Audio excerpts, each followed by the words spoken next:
মাত্র একটা ডিম দিয়া পারফেক্ট এবং সুন্দর একটা কেক কিলা বানাইছি এবং কিতা দিয়া কেকটার স্বাদটা নষ্ট করছি অবশ্যই আপনারা লগে শেয়ার করবো। তো দেখতে হইলে অবশ্যই ভিডিও শেষ পর্যন্ত আমার সাথে থাকা লাগবো। আর যদি আমার পেজও নতুন হইয়া তখন অবশ্যই পেজও একটা ফলো দিয়া রাখবা।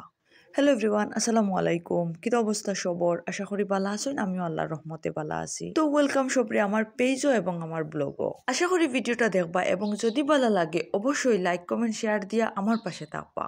তো আজকে আমি আপনারা দেখাইমু একটা ডিম দিয়া কিলা পারফেক্ট একটা কেক বানাইমু এবং কোন জিনিস বাড়তি এড করিয়া কেকর স্বাদটা একটু নষ্ট করি লাইছি। তো প্রথমে আমি একটা ডিম একটু চিনি দিয়া, চিনি একটু না পরিমাণ মতো চিনি দিয়া, মানে যে যতটুকু চিনি পছন্দ করে মিষ্টি পছন্দ করে ততটুকু চিনি দিয়া ডিমের লগে বালা করে মিক্স করি লাইমু। এরপর 4 কাপড় 2 কাপ ময়দা নিয়া এর মাঝে একটু লবণ এবং লিকুইড দুধ দিয়া বালা করে মারি লাইমু। ইনো প্যাকের দুধ বা লিকুইড দুধ যে কোনো দুধ ইউজ করা যাইব। আমিনো প্যাকের দুধ গুলাইয়া লইছি। কেক বানাইতে তো বেকিং পাউডার লাগবো, তো একটু বেকিং পাউডার দিয়া সরিষার তেল এড করে লাইলাম। এখন মিশ্রণটা বালা করে মিক্স করে লাইছি।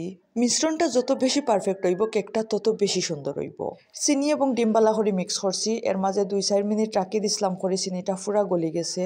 তো ডিমর মিশ্রণটাও ছাড়ি দিলাম আর ডিমর খাসা গন্ধটা যাওয়ার লাগি একটু লেবুর রস এড করলাম। লেবুর রস দিলে ডিমর খাসা গন্ধটা একবারেও থাকে না। সব উপকরণ আবার ওবালা করে মিক্স করে লাইলাম। এখন গোটাইছি মেইন খান্ড, মানে যে ও গঠনটা গোটাইছি কেকটা বেশি মজা করার লাগে। কমলার কুষা দিছি ফ্লেভারর লাগে, কিন্তু বেশি দিলাইছি। অতিরিক্ত আসলে কোনো কিছু উবালা নাই। যদি পরিমাণ মতো দিতাম তাহলে কেকটা পারফেক্ট হইল নে, পারফেক্ট মজা হইল নে। তো যাই হোক খাওয়া গেছে কিন্তু একটু জেং জেং করছে। তো আমি একটা ডেকোর মাঝে কেকটা প্রায় 1 ঘন্টা জাল দেওয়ার পরে আমার কেকটা হয়ে গেছে। ও দেখো কা ফাইনাল লুক। মাশাল্লাহ দেখতে সুন্দর হয়েছে এবং নরম হয়েছে আর ফুলছেও মাশাল্লাহ। তো যারা যারা খাইতে ইচ্ছা করে অবশ্যই বাড়িতে ট্রাই করবা আর কমলার কুশাটা না দেওয়ার চেষ্টা করবা। তো সাথে থাকার লাগে সব অসংখ্য ধন্যবাদ। সব ভালো থাকবা, সুস্থ থাকবা, নিজের যত্ন নিবা। আজকেও পর্যন্ত দেখা হইব নেক্সট ভিডিওতে, সেই পর্যন্ত টাটা।